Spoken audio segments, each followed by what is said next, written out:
Well, hi everyone. We are so glad to be with you today. Ashley here with Quantum U, and we have Ronell as well. And today we're so excited to have Margaret Beam with us, and it's just an incredible honor to get to talk to you today. And so I don't want to take up any of your time. I want to turn it over to you and to kind of tell us what it is that you do and what your heart is for people you work with. Yeah, no, I would be happy to. First of all, thank you both. I really appreciate the opportunity to be here and to just share a little bit about the things that God has showed me over the years and the things that I do. And basically, my story is, I've had this beautiful mountaintop experience with God and multiple of them, but I've also had kind of these low experiences with God. Sometimes we grow up in the church and we think, oh, well, once I become a Christian, it's just going to be, skipping through the fields and, just this lovely love affair. And it has been that for me. But then through that experience, I realized there have been some really pretty dark places in my life that have needed healing. And so my journey has been one of, I call it deep sea diving for treasure, because I believe that inside of everyone, there is this beautiful divine being that is in this oneness romance relationship with God. And that's our true nature, and that's our true identity. And we really are amazingly powerful creatures. But because we're so powerful and because of our belief system, what we end up seeing on the outside isn't really who we truly are. Like we've created this alter ego, this identity that isn't in sync with who we truly are, with who God says we are. And so I've really probably for the past 10 or 15 years been on this journey of dismantling that belief system so that we can reclaim our true identity. And it's been a fun ride. It's been a wild ride, and I've enjoyed it. There have been times where I literally just experienced God's love so deeply and so profoundly. But again, then there have been times where I'm like, oh my gosh, God, where are you? Like, I need you. And I'll share a little bit more of my story in a little bit, but I was very sick, like physically sick, after I became a believer, after I had this beautiful face-to-face encounter with God in my home. It was about 20 years ago. I'll just go ahead and share it now. Yeah. It was about 20 years ago, and I was pregnant with my third child. And I just had my first, I'll say, mystical experience. And I find myself in the spirit being transported into my daughter's, what was going to be her nursery. And in there was face to face was Jesus. I could see him, I could touch him, I could talk to him. I mean, everything. And off of his body was coming just radiating, pulsating waves of love. I mean, I can't even describe it. His eyes were absolutely gorgeous. They were these beautiful blue eyes. And I just wanted to dive into them and like get lost. I wanted to go sit in his lap and just never leave. And like my whole body could feel it. And we had this beautiful conversation where, well, first of all, it was truth and love. Like he told me my life story, all of the depths of my brokenness, but with zero condemnation. I mean, I can't even describe it. It was just absolutely beautiful. But then after that experience was over, I thought, oh my gosh, I've arrived. Like you come back from this face-to-face encounter and you think, okay, life is just going to be great. Well, that was actually the beginning of digging through some dark stuff that I didn't know was going to be there. I was like, oh my gosh, this, Christianity is supposed to be this, like I said, this beautiful experience. We're supposed to be known by our love. We're supposed to, all these great, beautiful, good fruit, which is true. But what I realized is in order to authentically get there, I actually had to get rid of some really deep-seated mindsets and belief systems about myself and about the world and about others. And so that took me on a journey of a lot of inner healing, a journey of physical healing too. Like he was healing me physically, emotionally, mentally, spiritually, because I needed it. And so that was, like I said, starting about 20 years ago. So for the past 20 years, I've been on this journey of retrieving, like I said, retrieving the treasure that's not just inside of me, but inside of others too. So every time I would learn something, I would find people. I'm like, come on, let's do this together. And so I became a prayer minister at my church, and loved hearing and experiencing those miraculous healings. You know, the ones that kind of keep us going back for more. Where you maybe lay hands on someone, all of a sudden they're healed, or maybe there's a deliverance, or whatever it may be. But I also learned that often doesn't happen. Like, you know, we love going to those or healing evangelists, even, where all of a sudden you get healed. And what I realized is that's not the story for a lot of people. For a lot of us, it's a process. It's a slow motion dismantling of beliefs and mindsets that, again, over time heal us. And so I love the instantaneous stuff, but that isn't how it always happens. So it's, you know, I've learned all these different modalities on how to again, to dismantle the mindset of believing we are less than, believing we are separate from, believing that we are not loved, not valued, or in some cases believing we're actually it's hopeless. Like, you know, I don't know the love of God and I should. So there can be a lot of condemnation, especially among Christians, because I work with both Christians and non-Christians. And Christians, especially when they don't feel that love, often it comes with a sense of condemnation because they feel they should, or what's wrong with me, or God loves them, but they don't love me. It ends up being a really deep wound that, you know, first of all, we need to just acknowledge is there, and it's okay. So part of what I love is going after the deeper stuff of, again, those wounds of feeling separate and isolated and alone, because we love hearing those mountaintop experiences, but we don't always want to talk about the other, and they're there too, and it's okay.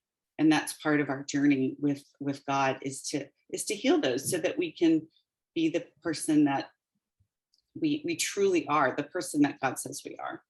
So I find it amazing, your experience. I think not everybody has experienced that Jesus face to face, or otherwise some people feel it, or some people have a different way of experiencing God. But I think it is definitely an example that's all for all of us. So I just love how this brought you into your, you know, more awakening to the oneness that you are with all and in God. It's just beautiful. And you know, today you are an energy and biofield therapist, and what I loved, and certified mindset coach. You can hear in the way you speak, you're obviously helping people that way. And it's a very interesting topic. Like, if you go, how do you actually, you came from maths. I mean, you came from, as an engineer, you did a lot of computer programming, and that kind of also set a, like, the thing that you do today is helping people's mindsets, like you would do a computer. And right. how would you describe your job? Okay, I would call it a job, or your calling on your purpose today, because you do have a lot of clients that you assist. Right. How does this work? Well, no, well, it depends. I do kind of work with people two different ways. I work with them. Let me explain a little bit about the biofield tuning, because like you said, I am an engineer by training and a math major. So I did a lot of database programming, computer programming. I've done accounting, a lot of things with numbers and science.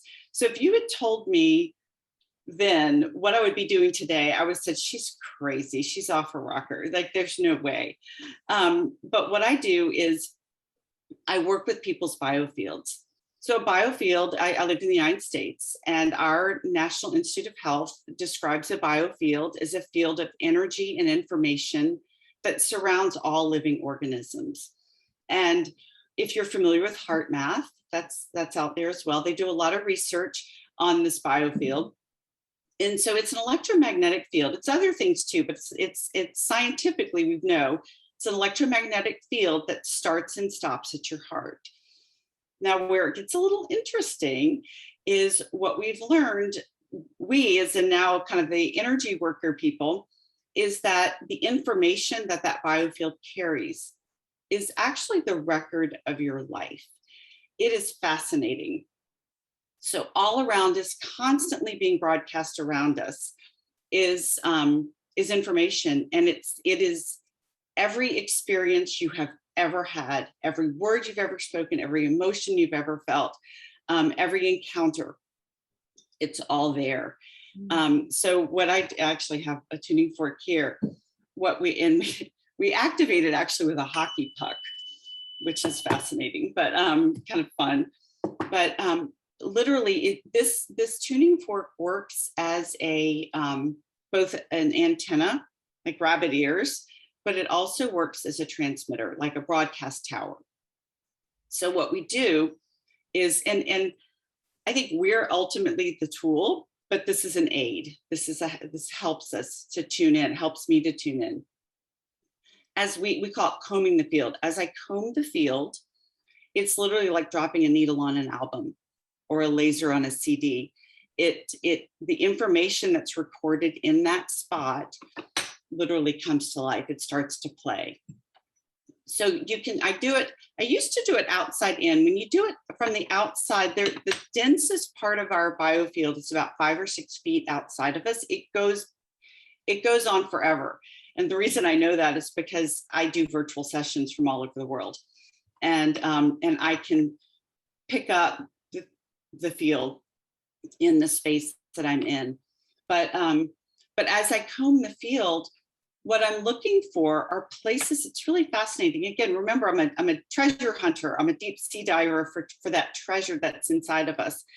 So what I've learned is, as we go through life, if we are really believing in who God says we are, and if we're living from a place of peace and rest, then the energy just keeps flowing. But if we have an experience where we've decided, it's judgments from the tree of the knowledge of good and evil, really. If we've decided something is scary or bad or undesirable, anything that would be on the evil or bad side of the equation, we immediately go into the sympathetic nervous system response of fight, flight. Like, you just think about it, all of a sudden, let's say a car's coming at you, you tense up. Or let's say, this is a true story. Let's say you're in middle school and your teacher asks you to speak publicly and you see all these eyes on you. Maybe your friends laugh at you. That's a fight, flight response too. And you immediately go into that sympathetic nervous system response. You want to distance yourself from the experience. So here's what happens. If you never come out of that fight, flight response for whatever reason, it gets stuck. There's now a place of dissonance in your field. There's sometimes I call it buzziness in your field. It's like you're flying an airplane, you hit turbulence. Mm-hmm. So it's a part of your history that you have decided is still scary. It's that part of you from elementary school is still in a fight, flight response. Now you've moved on. Your core self, your present day self, is living in this moment, but there's a little piece of you that doesn't know it's safe, that doesn't know, that's believing something that isn't true. It's believing it's rejected or humiliated or embarrassed or whatever. We'll just stick with these public speaking analogy or story. But so what we can do with these tuning forks is, it's fascinating. Let's say you're having trouble today speaking in public and you just don't even know why. Like, I don't know why. I don't like speaking in public. My heart races every time. I start to sweat.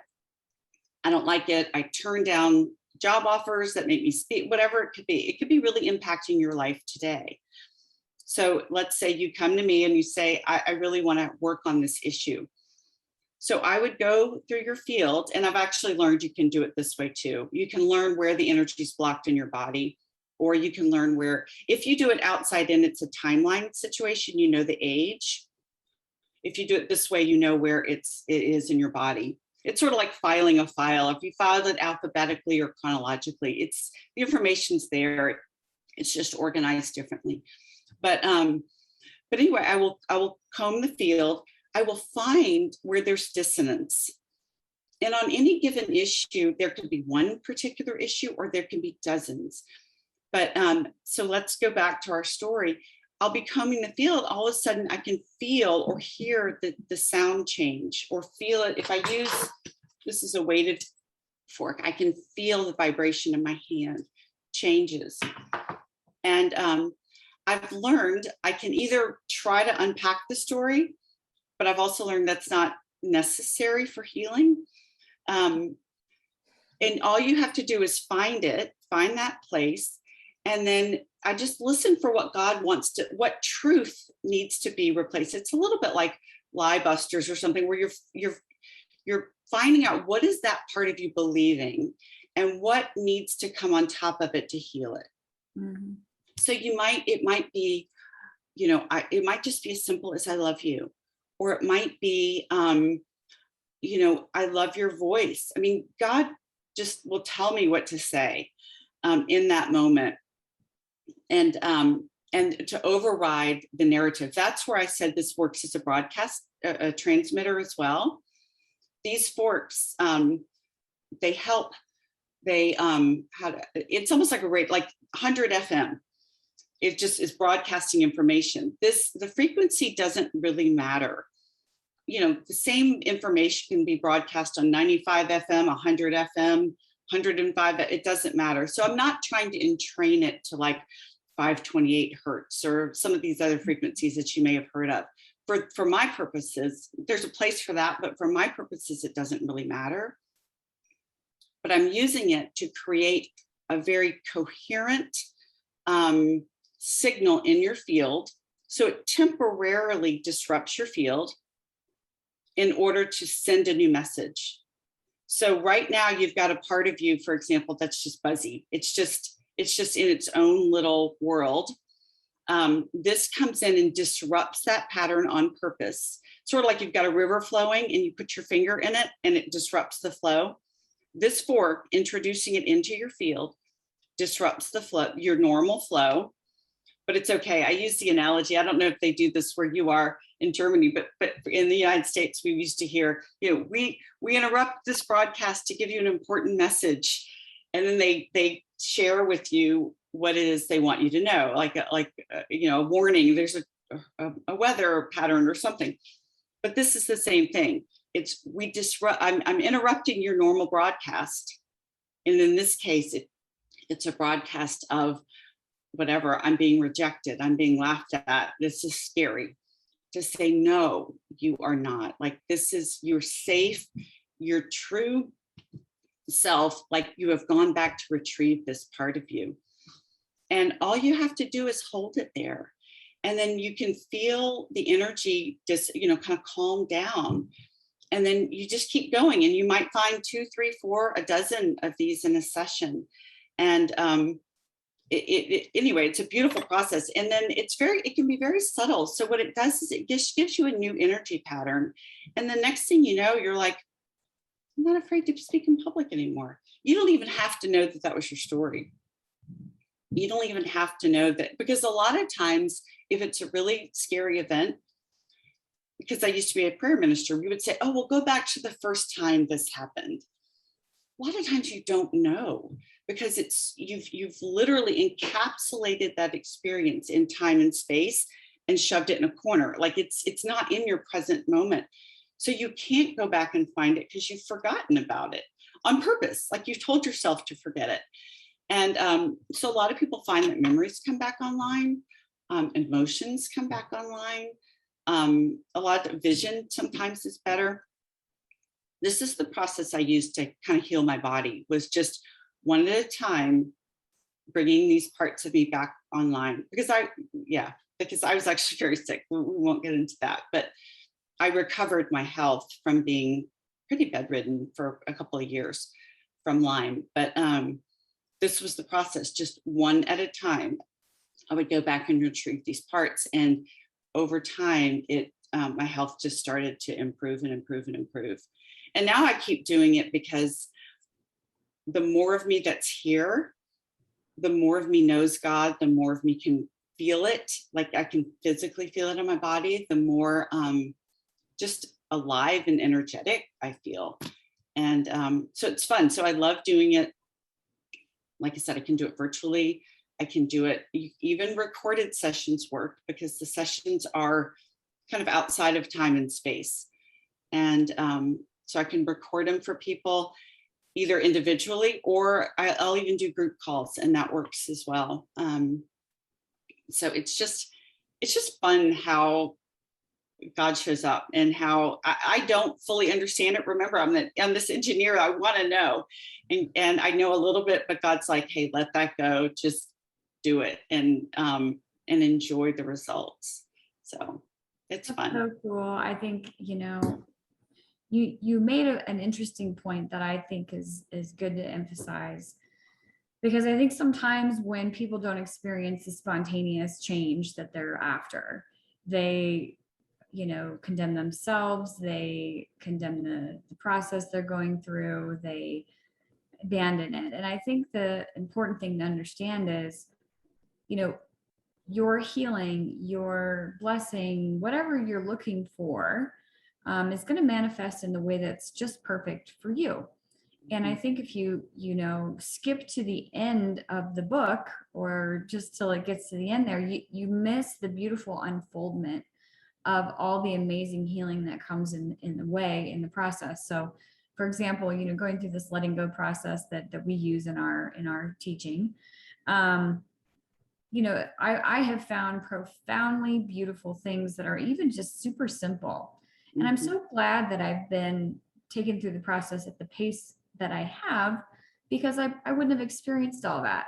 And it's been really beautiful. Right. Well, you use the analogy of a book. I use that sometimes as well. It's, we have the book of our life, the story of our life. And what I have a habit of, I want to know the end of the story, so that, and then I can enjoy the journey. So I always tell people the end, like we do know the end of our story. And at the end being that we really are in this oneness, love affair relationship with God, with ourselves, with the world. And so I do remind people of that, so that they can enjoy this ride. Yeah. It keeps them anchored and tethered in something, because when we shut a part of ourselves down because we're afraid, it's because we don't know the end of the story. Mm-hmm. Like if we knew it, like Jesus knew the end of the story. He lived for the joy set before him. He endured the cross. He knew the joy that was there, and could live from that place to endure these ups and downs. And I sometimes use the analogy of it literally is like, if you've ever watched a movie or read a book that gets scary, we close our eyes, or it'd be like ripping that page out of the book and wadding it up in a ball and throwing it in the corner of the room. But now your book has a hole in it. If you go to read it, it's not complete. And meanwhile, that page that has that part of you, it's like they have to live in this personal, like one page narrative that really is scary. There really are, it can be there are parts of us that are stuck in these places of grief and sadness and hopelessness and fear, whatever it may be. And so part of my sessions always include like saying, thank you. You've carried this load for me when I wasn't strong enough to handle it. I didn't know who I was. I didn't know who we were, because it's you talking to you. Wow. I love you. And please forgiveness is a huge piece of it. Please forgive me. I am so sorry. Mm-hmm. I love you, and I want to be restored, because this is the you of today. I'm pointing like this is our core self in the now. And this is a part of you that you have stuck outside of the now. And you're going back to retrieve it, to bring it into the present moment. And that's really all that you're doing. We're all here. We just need to bring it into that present moment, so that we can experience it. And really, it's the stuff of regeneration and rejuvenation, because our body knows how to heal. Our body knows how to be rocked up, as I like to say. Our body knows this. We just have to bring it all into this present moment where we can experience it. But it does start with knowing the end of the story, because the end of the story is in this present moment. And then that allows us to not be afraid of going back, and or even being afraid of the present moment, because we know that the end of it it's a good ending. It's a happy ending. And go ahead, Rana. Sorry, Ashley. What you're saying now, you started speaking about a book, Ashley, and Margaret, what you're saying, the analogy of a movie or a book. Isn't it so important, like you just said, if you're going to just leave the half of the book, you read the book or we watch a movie, and then we kind of cut out the first part of the movie and say we're not accepting that part. But most of the stories always end in a beautiful place. And that is all part of the story. So I think in many ways, when people have trauma or something, they don't want to allow for their story. They don't want to allow to get healed and to go into freedom, is to, first of all, to allow that part of your story.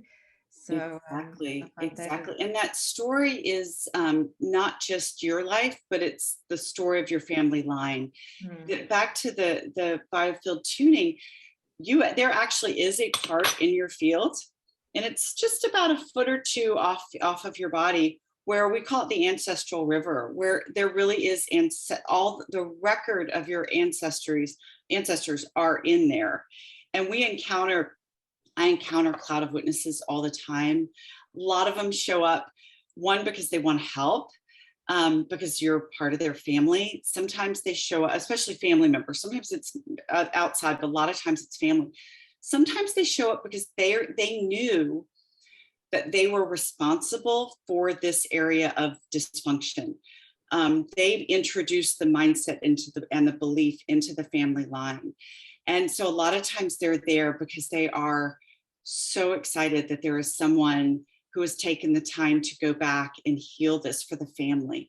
And it's really beautiful, because what ends up happening is it's sort of like, we know the iceberg analogy, right? So our life is just what's on the top of it, but all this underneath the surface is part of your story as well. So we need to go back and thank them and forgive them and to love them and to restore them, to say, hey, I want to reconcile you back into the family line, back into my life, back into that. And when you do that, you end up healing things for other family members, and they don't even know it. Mm-hmm. It's actually, it's beautiful, because that is, everything is trying to get back into the heart. Remember, this field starts with the heart and it wants to come back. And what I've discovered is when there's a negative judgment, the scary, not good, whatever judgment, it gets stuck. It's like we don't open up our heart and let it come back in. But the problem is, if it gets stuck not only for you, but if that person who introduced that passes on, they die, it's still out there. It's still out there. And what I've found is beautiful is someone else can actually love it back into their heart. And when they do that, it heals it. And it allows that flow to happen. And so we can heal other people. I mean, I think this is why Jesus could say he took all the sins of the world. I mean, sin is like he could love it back into healing.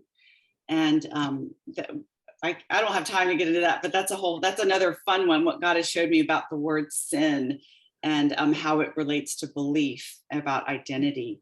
But it's funny. But anyway, yeah. So this whole Western religious idea that sin is a verb, and it's not. It's a noun. It's a place of belief, right? That's a great way to say it. Really what I equate it to, and I think this really is the foundation of the problems of the world, boil down to this misinterpretation that we're separate. And Right. separation is literally, if you look up some of the original meanings of sin in the Hebrew and Greek and all of that, the connotations are that you feel separate. And so from a mindset of separation come poor choices, and or what we would call poor choices, or things that we do in life that produce circumstances that are undesirable or less than desirable, right? And so it's all about reconciling back to that oneness and getting rid of sin, meaning the idea of separation in your mind. Exactly. It's a belief system. The word in the Greek was originally used by Aristotle to describe the construct of Greek tragedies, which always involved a misunderstanding. It was a misunderstanding about who they were and who we are. But that gets me into all my mindset coaching, because there's a whole there really is good old-fashioned science where you can just do the neuroplasticity in the brain rewiring. So I do that as well, because people often ask, well, does it when you do the biofield tuning, does it stick? Like, how do you know it's not going to come back? And it's like, well, most of the time this stuff happened in childhood. So like, I'm not going to be afraid of my classmates laughing at me today. I've outgrown that. So when I heal that, it's over. But I answer them with, it depends on where your mindset is. Again, most of us have outgrown the mindsets that cause these blocked energy patterns, but where it hasn't, it could come back. But that's where the mindset coaching comes into play, like really learning how to practice gratitude, practice appreciation, learn your language, which is, what are you really saying to yourself? Like, what are those, like, what's really in there? Like, let's not be afraid of the negative voice that's in our head, because as long as we're like saying, no, I can't go there. I'm a good Christian. I can't have these horrible thoughts. It's like, yeah, but you do. So what are you gonna do about it? Like, let's be real. Let's be real. Let's be authentic. And it's being real and authentic with what's really going on in our mind, our thinking, that we can actually get it up and out and healed once and for all, so that we're not burying it, waiting to be triggered. And so I do the coaching as well, because that it can just take time, or even sometimes people just want accountability. They're like, oh, I know I'm supposed to do it, but I just don't. I'm like, okay, well, I'll ping you. I'll work with you. I'll teach you some good, fun tools to use to help to practice getting these new mindsets to stick. Because that's, we can do it from a mindset perspective as well. So I think it's amazing. Sorry, Ashley, what did you want to say? I was just going to say, it talks about, it just reminds me of scripture, and, there are many scriptures. It doesn't have to be the Bible, but this particular one is from the Bible, talking about repentance of your sin. And people think that's saying to God, I'm sorry for saying that bad word or whatever it is. It's not the case. In fact, repentance, the original Greek, means simply to change your mind. And so, changing your mind that you're separate from God is really what means to repent of your sin. And so when you just change that mindset and you adjust your mindset, it's amazing how just that simple action of retuning your focus into, oh, I'm not separate, I'm one. Just that simple belief shift can heal so many things in an instant. Exactly. And that's that's this broadcast tower. That's what we're broadcasting into your field. By one thing God has showed me is that it actually, because it starts and stops in your heart, he gave me the analogy of, like, if your digestion isn't working, you can get an IV and get nutrients just right into your bloodstream. For some of us, especially those of us that grew up highly analytical, and I grew up highly analytical because of fear. I mean, like, I've walked this out. I'm not someone who just, came into this. I've been in the trenches. I've been in the lowest of lows. So I've walked this out. And so I know that it works experientially. But I was analytical because I needed to like my brain, I needed control. I didn't feel safe. So I had to figure things out. I had to understand things and know things to feel safe. What God was saying is, this bypasses your mind. Like, you don't have to go through, like if some people maybe have tried hypnosis or tried lower brainwave states to dig this stuff out. Some of us were like, nope, don't trust you enough to do that. This is a process that actually, again, starts and stops at the heart. It's like an injection right into your bloodstream, and bypassing the digestion, bypassing the analytical mind who's trying to figure it out and think it through. And it's like, because that was me. I said, God, I need another modality. I need something else, because my brain, even though I've gotten a lot of healing, this was years ago, I still wasn't in a position, I was just overthinking it. And I have no doubt this is one of the reasons he led me into this, was because it is a way for people who have tried a lot of things, and they're just overthinking it, overanalyzing it, maybe not a lot of trust. So it kind of bypasses it. So as we also know, I know we're going to end just now, but just wanted to add to that, as you were speaking, energy is in perpetual motion. And we've also found, Ashley and ourselves, what we do is by allowing things, and we've seen such a shift, because we've so many of us, and we were also before always resisting things. And just an example from last week, I had flu, and we were going to go away, and I knew in the hotel, there's just no way you can cough. And in January, I had a cough, and it lasted for 3 months. And then to add, my husband said, no, you're not allowed to cough. But then I allowed for it. I kept allowing for the cough to be there. It was not even 2 days, and there was just no cough, but it was incredible. And I think that's what you were saying. If we just allow, and in the way you were explaining how energy moves, once you allow for it, it can actually move. Yeah. And right. Once you just accept it. Yes, that's an acceptance. Because it's a part of you. It's your body telling you need to cough. Yes. And so are you going to suppress that, or are you just going to allow it to flow? Yeah. And that's beautiful. Yes, but Ashley, I don't know if you want to still ask a question, or do you have any? No, I could talk to you all day. This is great. I know. It's fabulous, but I think, Yes.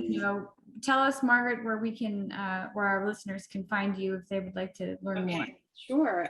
So you can go to my website, which is tuningintolife, all one word, .com. So it's tuningintolife.com.